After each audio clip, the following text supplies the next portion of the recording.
Welcome everyone to our Modern Day Mystery School. We're doing Book Study 25 and continuing our Death is Transition series on time and immortality today. So if you have any questions or comments or thoughts or ideas, anything, please, no matter how small, leave them here because Eddie will be with us in this room, possibly, but could be the next one. But either way, we're going to be together and it would be fantastic to be able to interact with you and answer your questions with Eddie live. That is Eddie Villamoria. And if you'd like to know more about what you see here, if you're enjoying your time here, Eddie has been doing the podcast circuit. There's a bunch of them out there. And last week was launched New Thinking Aloud. And that was with Emmy Vadnais. And we have Love Covered Life with Melissa Denise is also brand new. She did a 2-part series on that. And there's going to be more with Emmy. So take a peek at those. Check them out on YouTube and wherever you find your podcasts. So we're going to continue through Volume 2. This is Volume 2 of Unfolding Consciousness, written, lovingly compiled, and completely explained in brave detail and depth by Dr. Eddie Villamoria. This was a 2-decade-long journey, over 2 decades. This is a massive undertaking. Volume 2 is called Peering Down the Microscope, Man's Internal Landscape. So we're going to be looking inside the human, looking within ourselves. Man, know thyself. We continue with Death is Transition, Time at the Door of Eternity. And we're on page 75. The question of time and the question of immortality. How often do you think about immortality? Our yellow Post-it notes this week to study along, they're on the side, on the border of every page, inside Unfolding Consciousness, is Devashanic time is proportional to spiritual processing time. And time is relative. One stream of consciousness runs throughout all time. And the clarity of Newton's thought on time and the divine, and the need to transcend literalism. Remember, you get 20% off the 4-volume set with the exclusive book study code, which is UC Book Study. That is only valid on the Shepard Walwyn website, though this text is available all over the globe right now, but only in hardback, because this is 1,300 pages. It's a perfect reference manual for any library. Ebooks are being formatted as we speak, and an audio version is in the works. Now, if you're new here, we've been doing these book studies for the last few months, and a new one comes out every single Sunday, no matter who's here. So definitely go back and revisit. I try to keep them under 20 minutes each. And we go very deep. Eddie holds nothing back. So the question of time, it is natural to inquire about the length of time spent in Devashan. But as previously stressed, time measured here on Earth, the clock time, is very different from the subjective sense of time. It is commonly known that what seemed to last for a long time in a dream, in fact, only took seconds, as shown by measurements of the REM, which is the rapid eye movement of the dreamer, indicating the onset and the interval of the dream state. Now, that being said, the following general points can be made. So the overriding principle is that the period in Devashan is proportionate to the unexhausted spiritual impulses originating during our earth life. Now, I'm going to say that again. Listen. Okay, the period in Devashan is proportionate to the unexhausted spiritual impulses originating during earth life. However, the time in Devashan is enormously greater than time according to earth life. Moreover, such time varies widely with different human beings. Since the Devashanic experience is meant to be an elaboration of what the human being, we have learned here in our physical lives on earth, to unfold it freely, to make it suitable for a new life, it is obvious that the time spent in Devashan is proportional to the Devashanic store. Eddie's calling it the Devashanic store of the individual. A man who has immersed himself in little more than the life of the 5 senses would dwell only a short time in Devashan to process the spiritual content of his earthly experiences. And vice versa, a man who has collected rich experiences, obviously, has to process a lot more. Hence, he has a longer stay in Devashan. Depending, therefore, on the degree of spirituality and the merit or demerit of the last incarnation, that interval can last a few minutes, or it can last a year, or it can last 1,000,000 years. So the average time from the standpoint of what we see here on Earth. So it's not really the same. So it's not to be taken literally. As we are informed in Devachan, it would be 1,500 years for the majority of us who wish to release and enjoy some bliss and relax up there, about 1,500 years. But note here, Eddie notes here, in this connection, the exceptional cases mentioned earlier, for reasons shortly to be explained, regarding child mortality or criminals or premature or violent deaths and adepts, they're different. We're going to get into that soon. But on the question of time, does it mean that all this idle time up there in Devachan would be just complete and total boredom for us? That we will have to surely find out for ourselves. Nevertheless, Eddie says, for all mortals who yearn for immortality, the following witticism by the British novelist Susan Ernst is quite noteworthy here. So she says, millions long for immortality who do not know what to do with themselves on a rainy Sunday afternoon. How true is that? Do you ever think about immortality? Think about what that would be like. Where is that? How is that? So the question of immortality, death and immortality are the two opposing polarities of time. I'll say that again, that's important. Death and immortality are the two opposing polarities of time. The former, death, approaching the infinitely small. The latter, immortality, the infinitely large. But both in the realm of time. Therefore, immortality is not exactly the same as eternity, which is out of time, or the timeless state. In other words, Eddie says here, immortality has a beginning but no ending. However, eternity has no beginning and no end. Let's say that again. Immortality has a beginning because you're born, but no ending. However, eternity has no beginning and no end. I hope that makes sense. Taken at face value and in the popular sense, immortality means a continuous and unending existence or being. But there is nothing in nature that remains static and does not evolve over time. Everything is always changing. What varies is the time periods of change, not the fact of change. So, again, what varies is the time periods of change, not the fact that they're changing. For example, compared to the mayflies, also called one-day insects, who live for like 24 hours, and some species die out at like just a few hours. The average lifespan of the modern American of 70, 75, 79 years would seem quasi-static, meaning a very slow process or even immortal. But human life, our lives, the 75, 79 years, would be the twinkling of an eye to the 2,311-year-old sacred fig tree, which is a species of the banyan tree, called the Jaya Sri Maha Bodhi in Sri Lanka. This tree was planted in 288 BC and is said to be the oldest tree on Earth. Hence, there is only relative immortality or quasi-immortality, phrases that are indeed clumsy and inaccurately named, but they are the best available to communicate that just as complete death, that is, the entire annihilation of consciousness, is an impossibility. Just so, continuous and unending changelessness of any condition or state is a philosophical absurdity and also an impossibility in nature, because movement and progress are most definitely an essential part of eternity.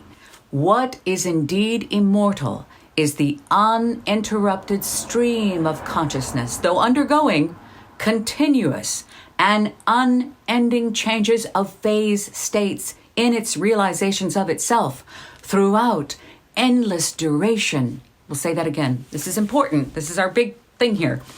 What is indeed immortal is the uninterrupted stream of consciousness, though undergoing continuous, it's changing, continuous, unending changes of phase states in its realization of itself throughout endless duration.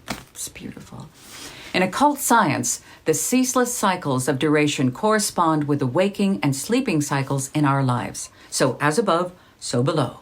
Therefore, the Sanskrit words Manvantara and Pralaya, you may have heard these, mean respectively Manvantara, a period of manifestation pertaining to the various life cycles, terrestrial here on Earth, planetary, other planets, solar, and beyond, the cosmos, everything.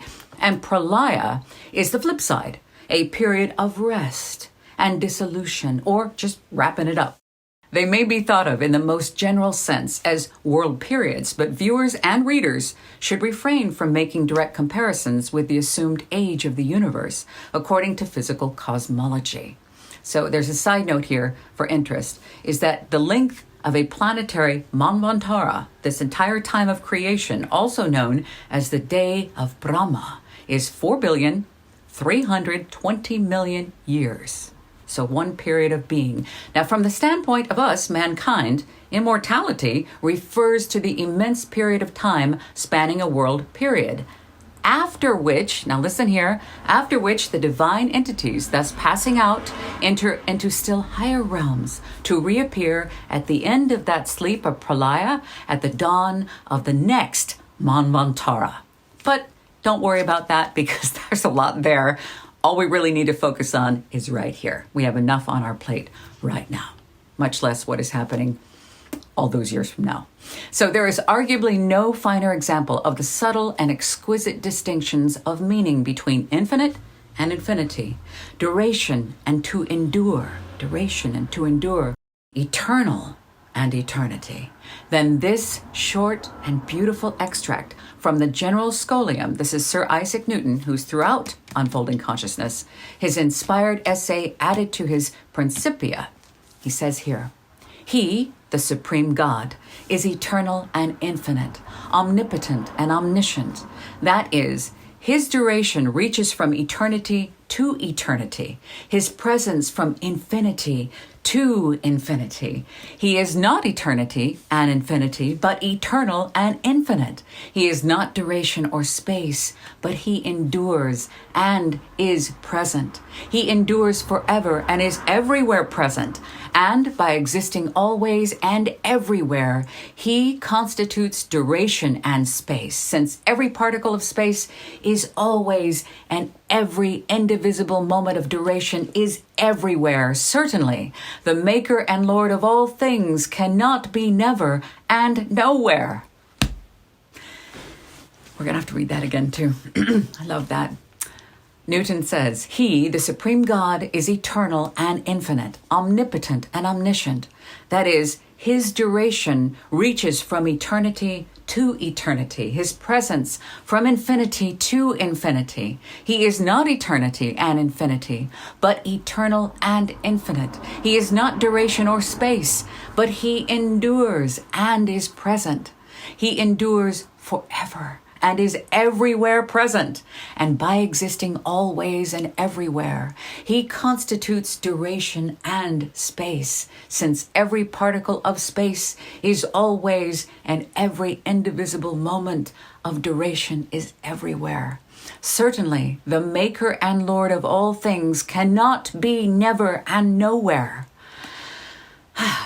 This legendary passage has been put on the rack of scholastic debate and endlessly subjected to the dreadful instruments of left-brained intellectual torture, Eddie says, by those scholars and academics for whom the idea of metaphysical thought or any notion at all of divinity would be an abomination. Many examples of such types were cited in Volume 1 of Unfolding Consciousness. To Eddie, it speaks volumes, as embedded within it are innumerable hidden and increasingly subtle layers of meaning, with no need of assistance from academic debate, please. He says, doesn't the phrase in the last sentence, the Maker and Lord of all things, cannot be never and nowhere?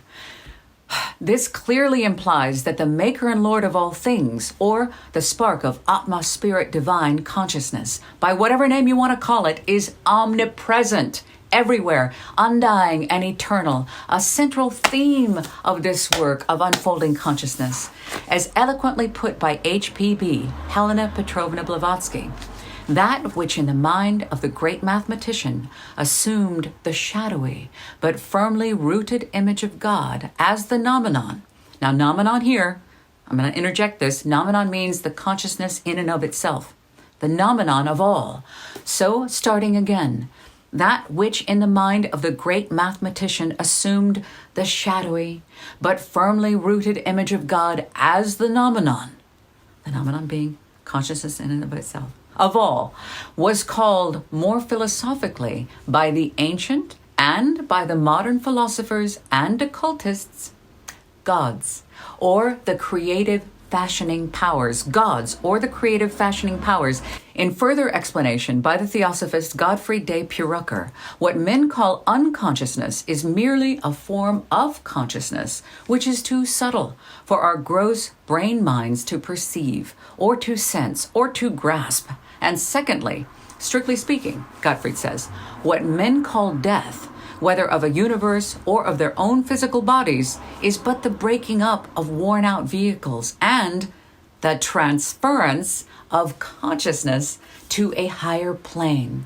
It is important to seize the spirit of this marvelous teaching of occult science and not allow the imperfect human brain mind to quibble over words or to pause or hesitate at difficult terms. Oh my God, I love this. We're in Unfolding Consciousness, Book 2. These are the modern day mystery schools. And without elitism and drama, there is truly nothing more important to do. You don't have to buy the book. You don't have to be a member. You don't have to join anything. Seriously, think how much better our lives would be if we just understood and applied these. Grief would disappear. We would understand the meaning of life by understanding death. The suffering would end.